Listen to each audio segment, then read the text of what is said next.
안녕하십니까. 황태순TV의 황태순입니다. 2021년 5월 12일 수요일 오후입니다. 오늘 오전 조간을 보면 정말 참담하기 짝이 없었습니다. 문재인 대통령, 국민의힘 곽상도 의원에게 민사소송 5억 원의 민사소송이 걸렸더군요. 김학의 사건 관련해서 그 당시 문재인 대통령 2019년에 마치 화가 난 듯이 얘기했죠. 김부겸 당시 행안부 장관, 그 다음에 박상기 법무부 장관 불러놓고, 자, 검찰과 경찰에 명운을 걸고 버닝썬, 장자연, 김학의 사건 조사하라. 시효가 지난 것이라도 밝혀서 반드시 진실을 밝혀야 된다 라고 얘기했습니다. 그 연속선상에서 지금 이번에 이성윤 씨 서울중앙지검장 검찰총장에서 낙마한 결정적 계기가 되었고, 이제 대한민국 최초로 서울중앙지검장이 서울중앙지검에 의해서 기소되는 정말 전대미문의 일이 벌어지게 되었죠. 왜?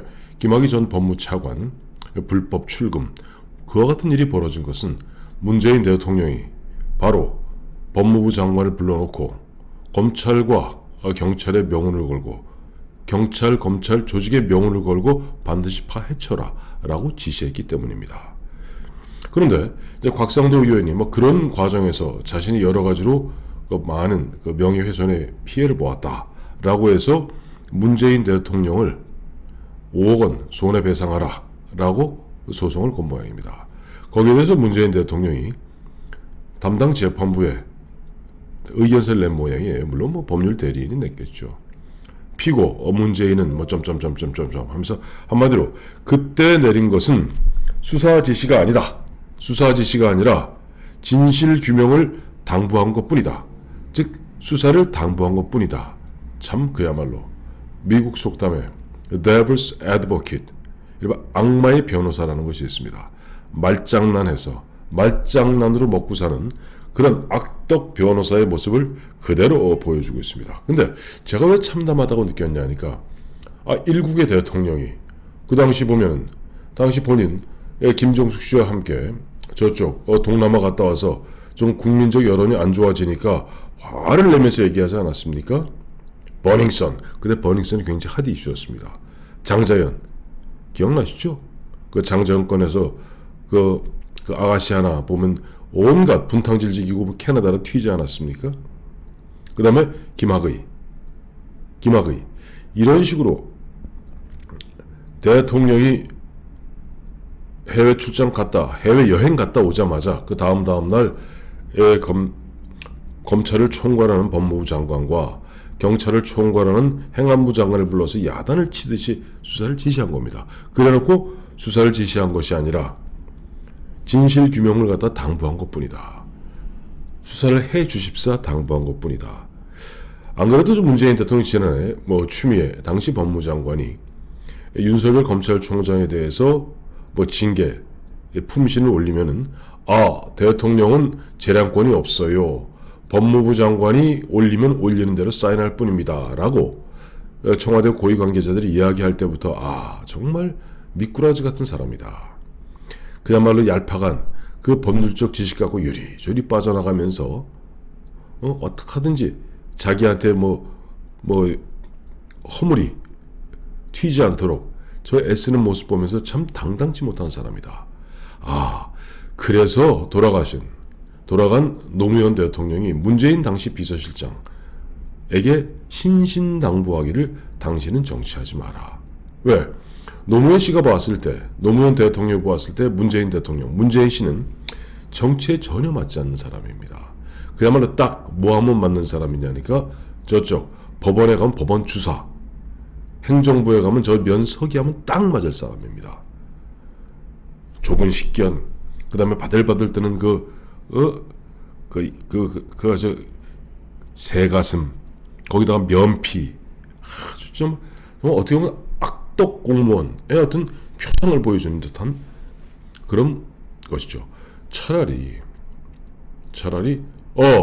그건 국민적 분노가 끓어오르는 가운데 나는 행정부의 수반으로서 대한민국의 대통령으로서 국민들 진실을 밝힐 그런 의무가 있고 또 그런 권리가 있기 때문에 나는 통치행위의 일환으로서 당시 김학의, 버닝썬, 장자연에 대해서 밝히라고 얘기했다. 왜 그렇게 얘기 못합니까? 민사소송 여기에서 물론 문재인 대통령이 그 당시에 김학의 사건을 이야기하면서 곽상도를 찝은 적은 없어요. 그러니까 김학의가 법무차관 될 그 무렵에 즉 박근혜 대통령, 박근혜 정부 초기에 그 인사검증을 했던 사람이 바로 곽상도, 당시 민정수석입니다. 현재 의원이죠.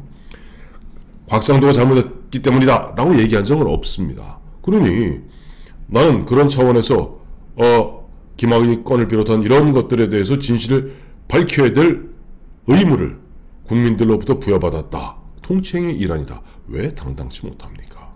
정말 문재인 대통령 비겁한 사람인 줄은 알았습니다만 이렇게 비겁할 줄 몰랐습니다. 그래서 제가 다시 찾아봤어요. 문재인 대통령 취임 첫날 문재인 대통령이 절대 해서는 안 될 짓을 했습니다. 문재인 대통령이 취임할 당시만 해도 아직까지 집권당이든 민주당이 아직은 과반이 안 될 때예요. 집권당은 됐습니다만은 그 당시 2016년 총선 이후에 20대 국회였기 때문에 아직까지 당시 국민의힘의 전신인 새누리당도 숫자가 만만치 않았습니다. 그런 가운데 문재인 대통령은 정상적인 방법을 통해서는 국회에서 왜? 절대 과반을 갖다가 얻지 못했기 때문에 즉 150석을 못 넘었기 때문에 집권당이지만은 민주당이 그때 해서는 안 될 짓을 한 것이 뭐냐니까 업무지시라는 걸 내립니다. 그러니까 지난해 4.15 총선 이후에 이들이 180석이 됐습니다만 그 당시 2017년 5월 10일 취임할 때만 해도 물론 41%로 대통령이 되었죠. 국회 의석수로 보았을 때는 그 당시 새누리당이 유승민의 당으로도 깨졌습니다만은 큰 틀로 보았을 때는 여전히 과반을 갖다가 즉 국회에서 자기 멋대로 할 수 없는 그런 지경이었습니다. 그때 문재인 씨가 택한 방법은 업무지시라는 겁니다. 취임 첫날 일자리위원회 구성하라. 업무지시 1호. 한 달 사이에 이것이 1호부터 9호까지 내립니다. 2호. 국정교과서 폐지하고 임을위한 행진곡 재창으로 바꿔와라. 3호. 노후 화력발전소 중단하라. 4호. 세월호 기간제 교사 2명 순직 인정하라. 5호. 이영렬, 안태근 검사장에 대한 감찰하라. 6호. 4대강 사업에 대한 감사 다시 하라.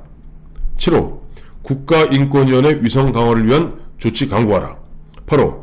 사드 발사대 4기 비공개 반입안 이제 이 흐름에서 기억하시겠습니다만 당시 그 박찬주 육군 대장 갖다 개 박살난 그 건이 바로 이 지시 때문입니다. 사드 발사대 4기 비공개 반입 조사하라. 9호. 가야사 연구 및 복원 사업 진행하라. 이런 식으로 업무 지시를 내린 겁니다. 집권 초에 대통령의 업무 지시는요, 헌법보다 더 높은 그야말로 김일성의 지시 같은 그런 힘을 가졌던 겁니다. 그런데 죄송하게도 대한민국은 법치국가입니다. 대통령의 모든 통치 행위는 국무회의 의결을 통하고 국무위원회 부서를 통해서 문서로 하게 되어 있습니다. 문재인 대통령이 그렇게 자신의 입으로 하는 업무 지시 이게 다 어떻게 보면 헌법 위반이죠. 특히 우리나라 대한민국 헌법 76조는 긴급명령권이라는 조항이 있습니다. 긴급명령권은 대통령이 법률의 효력을 가지는 명령을 발동할 수 있습니다. 굉장히 그 대표적인 게 긴급재정명령권이었죠. 옛날 1993년 김영삼 당시 대통령이 내렸던 금융실명제 명령입니다. 우리나라에서 그렇게 긴급명령은 아주 희귀한 존재인 것입니다. 미국에서 이야기하는 행정명령과 다릅니다.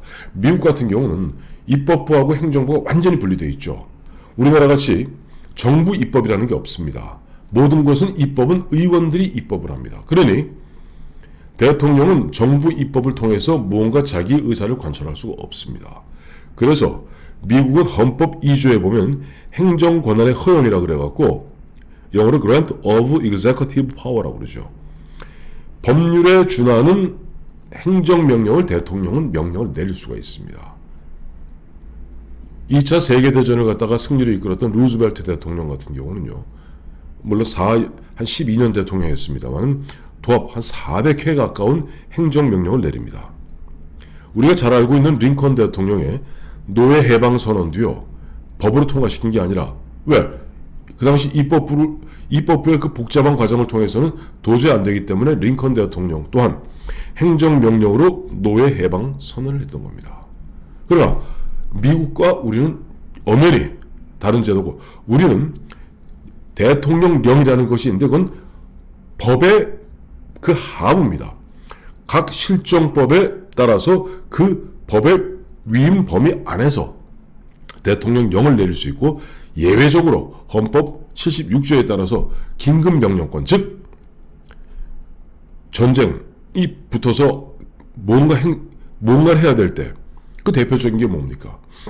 1950년 6월 25일 6.25 동란이 터지고 북한이 남침해오자 이승만 대통령이 그 당시에 뭐 어쩌고 저쩌고 해서 대통령 긴급명령을 내립니다. 그래서 전쟁 중에 교전 상태에서는 그 안보와 관련된 긴급명령 내릴 수 있고, 또 국가적 안위가 걸려있는 그와 같은 재정, 경제 처분으로서의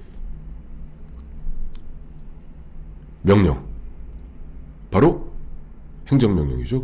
그게 바로 긴급명령이 1993년 김영삼 대통령의 실명제입니다. 근데 문재인 대통령은 업무 지시라는 걸 통해서 어느 법에도 근거하지 아니한 해놓고 마구제비로 나라를 쥐고 흔들었던 겁니다. 이제 왜 제가 이 말씀을 드리냐니까 많은 분들이 이런 말씀들을 해요.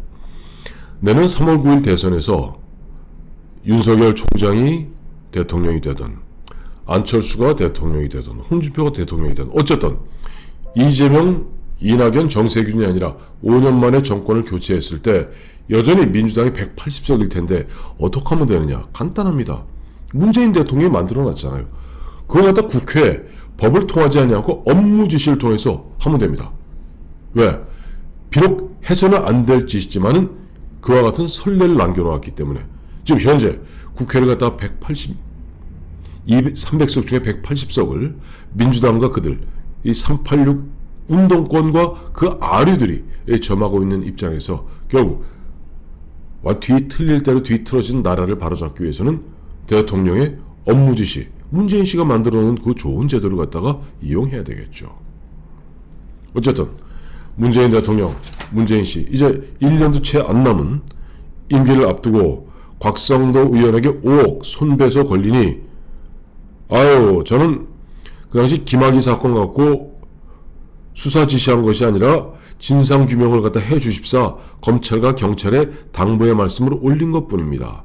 언제부터 그렇게 겸손해지셨는지 참 참담하고 처참할 지경입니다. 그러다 보니까 문재인 대통령이 말한 그 유명한 이야기, 한 번도 경험해보지 못한 나라가 또 한 번도 경험해보지 못한 대통령으로 시연되는 것 같습니다.